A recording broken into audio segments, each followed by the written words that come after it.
Hi, welcome to Whitey White Guy Show. I'm Whitey, and I'm going to talk briefly about the Bill and Ted movie, Bill and Ted Face the Music. I haven't seen this. I just downloaded the first two Bill and Ted films.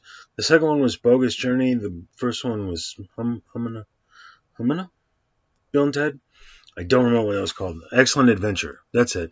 So it was Bill and Ted Excellent Adventure came out in '89, and then Bogus Journey came out in '91. Saw them both as a kid. It's been a long time.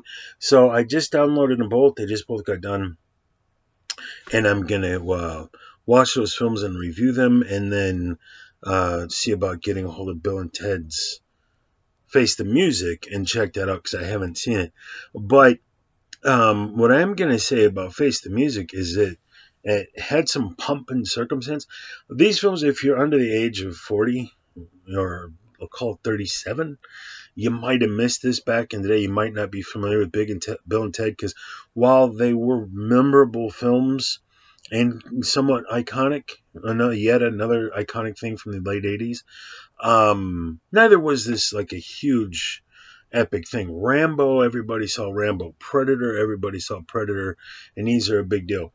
Bill and Ted was cheeky and fun, and so memorable, not necessarily iconic, if that makes sense. Not a big, huge thing, but so we're getting to that point as Hollywood goes down the list of what to remake and everything. We're at Bill and Ted, and so there was a little bit of, they're making a new Bill and Ted movie, and they brought back Keanu Reeves, and they brought back the other guy who isn't Keanu Reeves, who I actually know his name, but I'm just trying to illustrate a point. I don't remember his name right now, but I usually do. Winters.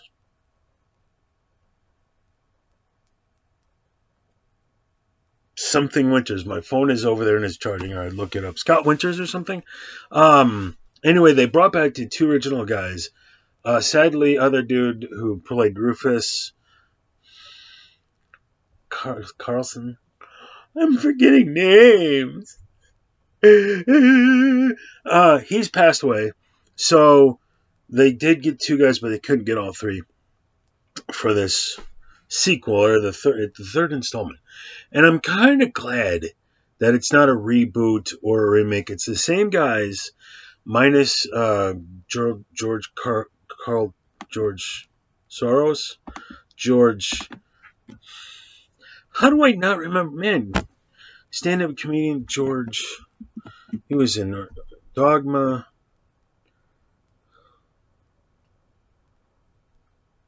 Oh my gosh. I'll look up the movie. How do I, George Carl or something? Bear with me just one more moment. Dogma, 1999. I am gonna know this man's name. This is the one time I'm blanking on it. I blame COVID. I'm still not breathing right. Bud Cort's in that movie. George Carlin. Oh my God. How is that an ordeal? George Carlin had passed away before they could make this film. So Keanu Reeves and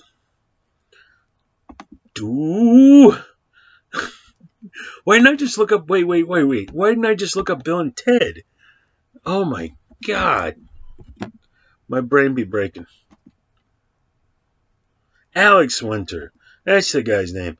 So Keanu Reeves and Alex Winter have come back to make a third installment of the film. George Carlin has passed away, so he's not in this as Rufus. And so when they said we're going to make the new Bill and Ted movie, here you go. A lot of people are like, oh boy, a Bill and Ted film. And that's the last I heard of it. It came out followed by silence. So I'm going to imagine it sucked. I'm going to see it. I'm going to pay it its due because there were two films that I enjoyed back in the day. But it must have been ass because no one's talked about it. It's hard to find movie reviews on it. That's not good. That's not a good sign. Even if you make a crappy film, but it's a memorably crappy film and everybody's talking about it. The Predator that came out in 2018 is poop stacked on top of a turd wrapped in ass. It is a horrible film, but in its own way, it's a memorably bad film. Credit where credit's due, Shane Black. No one's talked about this. So it must have been a fart in the car because no one's talking about it. And from what I've heard, it all became about their daughters, Rufus's daughter, and then Bill and Ted's daughters. So strong independent woman, strong female lead. Take it. I don't give a fuck. I want to see a movie about Bill and Ted and if he were still alive, Rufus. What are these guys up to? I don't care about your kids. Kind of like the Clerks 19 film that came out, and it was Jay and Silent Bob, and then it was all about their daughters. I don't care about your fucking daughters. I don't care. And if they're interesting people, make a whole film centered around them. But don't attach your vaginas onto our icons from the 80s. I don't care. And everybody's doing it, and it's awful. It's just awful. It's got to be agenda driven. Human beings don't work like this. Human beings don't all come to this conclusion and all do the same exact thing the same exact way. That's got an agenda behind it, and I hate it. I hate it. Bill and Ted was fun because it was counterculture. The whole dude, blah, blah. It was the Three Stooges thrown up high at the face of the well-to-do. You know, the hoity-toity, snooty types that look down on the rest of us, and then you throw a pie at them. That's what Bill and Ted was. That's all of our favorite stuff from the 80s and the 90s, and Point Break and everything else was like, take that, proper society, here's a pie. And now it's full of the agenda. You know, the message. Communism, great. Capitalism, bad. Women, awesome. Patriarchy, bad. Hate white people. And I'm just like, oh. And they did it with Bill and Ted.